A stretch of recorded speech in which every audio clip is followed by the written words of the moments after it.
And you were telling me a little bit about a conversation that you were having with somebody, even just yesterday about keto. Can you tell us a little bit about how that conversation was going? Yes, a master's degree in exercise science is what he had. A fellow coworker. I work in corporate wellness as well, and I was doing some fill-in work, and we were just, talking about regular work stuff, and somehow we got on the topic of nutrition and protein and these things, and it's so funny when I run across someone. I love having these conversations with people, right?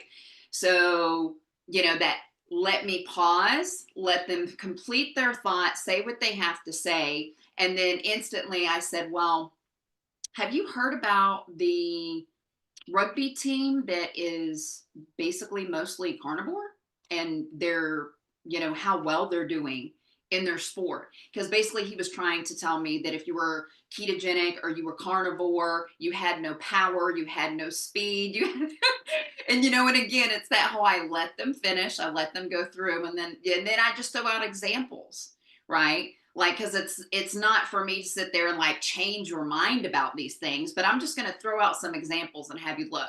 Oh well, and this was the best one when he said, well, there's a lot of detrimental health effects from just keeping this sustainable for many many years. And I said, okay, like what? Dead silence. Crickets. Oh my goodness. Crickets. And again, I just quiet, just let's see. And I could see the wheel spinning, and I said, like, examples of what? So it is that whole, this misconception that, again, what some people were taught in higher education has been bought and paid for by organizations and stuff like that. And I don't think it was all done like in a bad sense, like intentionally. I think a lot of the stuff is written right. It was what they knew at that time that they thought was current, it was relevant.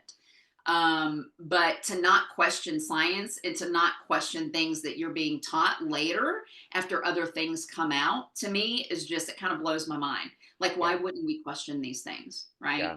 Because there's trillions of things happening in the body every second of every day.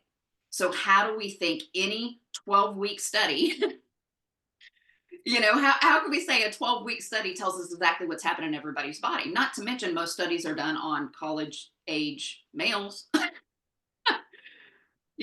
So I just love having these types of conversations with people where you can talk about different studies, right? Because I'm not like I'm throwing all the studies out the window. I mean, like right now I'm reading up on a meta-analysis on protein, and it's like you go through and you read all these things, and some of it, I say you keep what works and you throw out what doesn't.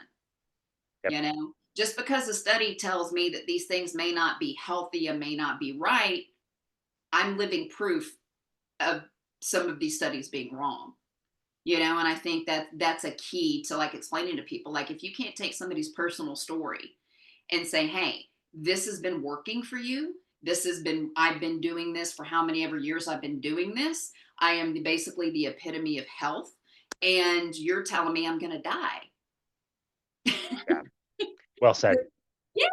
Like, you don't say anything when I'm eating Pop Tarts and, all this processed food and all this stuff that you can't even pronounce, the 40 ingredients or 50 or 60 ingredients in it.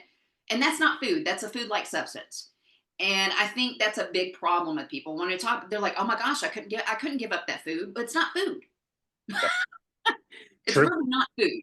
It's Yep. chemicals that you should not be putting in your body. It's not food at all. Yep. That's It's just very like, well said. yeah, it's like explaining people what a bliss point is. Most people have never heard that term, and I simplify and say it's literally sugar, salt, fat, and all kinds of man made chemicals that are put together to make your dopamine centers fire up, just like cocaine, alcohol, all of these substances that are horrible for us. It's the same thing, just in a different form. All right. Yeah, totally. Yeah, that's very well said. I really appreciate that. You mentioned kind of the unintentionality behind how some of these things got established. I'm just re-listening to Gary Taub's recent book, all about Diabetes, Rethinking Diabetes. Yes, And I haven't read that one yet. It's on my list. it's so good. He's just the best. He's such a good Yes. writer. And yeah, he takes you back in history, and you kind of realize like diabetes is on the rise, and doctors were figuring out that if they gave people low carbohydrate diets, they could really help at least manage the disease until the 1920s. And we invented insulin, and we started giving people insulin. And now it was like a choice between like, okay, do we want these people to be on restrictive diets, or can we just give them insulin and insulin's going to take care of it, without realizing what is the long-term effect of dosing somebody with insulin? Is like, 20, 30 years later, all these people are dying of heart disease and all kinds of other issues. They didn't know that initially. And so, yeah, it's understandable that they would go there, but it's also so frustrating because I think of you as somebody like me, we discover this message. It's contrary to everything we've ever been taught. It heals so many amazing things with us. And then you start to see it in other people, the people around you, the people you love, your friends, your family, the people that are having brain fog in their 30s. And, they're going down this path, and it's coming, and you want to share, and they're just not as open to it, although you have that passion and you just want to tell people and share it with everybody. But it's like you said, you kind of have to remember, like, we're here to set an example and answer questions and have conversations where possible, and outside of that, there's not that much we can do to kind of change people's minds. Right. And it's really about meeting people where they're at. And I think I mentioned to you before the show, having this dogma surrounded around some diets, right? Especially when it comes to carnivore, keto, low carb, especially those. And it's like I tell people, you have to be in a space where you want to make a change. I mean, that's like the first thing. You've got to be, I hate to say it, but pain's a motivator. That could be something from your doctor. That could be brain fog. That could be weight. It could be all kinds of things. It could be a vanity thing. Who cares? Whatever it is that gets you to the point you want to make a change. But then people start looking into these ways, and a lot, right? They'll look to social media, right? So they get on social media to kind of see what's out there about these things, whether they join groups or what it is. And even I have found in some of the groups that I join, right, to learn. I like to learn. I want to learn from other people that know more than I do, that kind of thing. And sometimes some people are so like, it has to be this way. Like there's no gray area in this. You're either keto or you're not. You're either carnivore or you're not. And I think it really throws some people off. And I hate that. I hate that. So when I talk to people about this, I say, well, just start where you're at. For you, that could mean, how about we just increase your protein? We're not going to talk about keto. We're not going to talk about a diet. Let's just talk about trying to make some changes in your life that you can start sticking with, and then go from there. If you decide later, because of course I say, yes, I'm a low carb advocate. Absolutely 100%. I practice the ketogenic diet. I tell everybody because it changed my life, right? So I'm going to be honest about that. But I also don't, I have some clients that will come to me, or like I'm having a meeting with them and they'll go, well, I'm not going ketogenic. And I'm like, well, nobody asked you to. Like nobody asked you to. You came here because you told me you feel like crap, you sleep like crap, you have no energy. You're telling me all of these issues that you have, and you're coming to me and telling me you want a solution.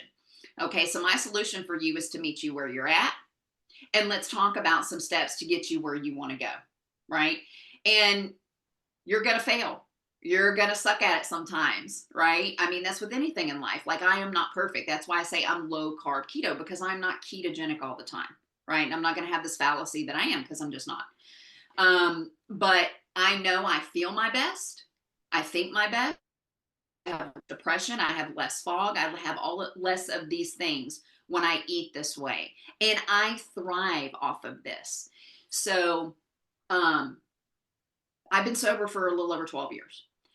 And when all of this stuff started happening to me, when I started having the fog and I started having the issues, I mean, at the time I was working in real estate, I was working in live production, I had all of these careers going and very busy, 60, 70, 80 hours a week, right? I'm naturally hyperactive, which is good. But I don't do a lot of caffeine. People laugh because I say that. They're like, how much caffeine do you drink? I'm like 1 cup in the morning.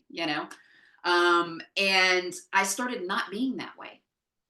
And now I had a time before I got sober that I was like that. But when I started getting like that again, I'm like, whoa, whoa, whoa, what's going on? I'm a lot more aware of where I'm at mentally and physically with things. And I said, okay, so what is happening right now? And you get to that point of desperation or that point of pain where you're willing to make a change. And I started looking into like, how can I change this? Doctors were giving me no kind of information. They were like, oh, your blood work is great. And maybe it's just some premenopausal stuff. I'm in my 30s. Come on. Seriously, you know? So it's like, what can I do to change that? And it's like, you know, I'm not going to go on medications. I'm not going to do all of this stuff unless I have to. I'm not totally anti medication. I'm just, how about we start with nutrition first before we move into anything else? And so when my clients come to me and they're telling me they have these other, you know, or I'm meeting with someone and they're telling me they're having a lot of the same issues that I'm having, you know, I'm going, okay, well, let's talk about where that's coming from, you know. And people always think the hardest thing is getting in the gym. It's not the gym, it's the food, right? Because that's a comfort for a lot of people. A lot of people don't realize how much so it's a social thing, it's an emotional thing, it's all of these things that we put towards food, right?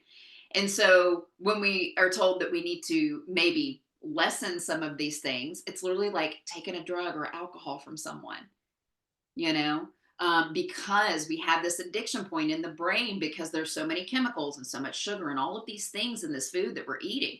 But explaining that to people, they just can't believe it. You know, a lot of people literally just think like, you know, that can't be true. You know, the FDA allows it to be put out. It must be okay for me.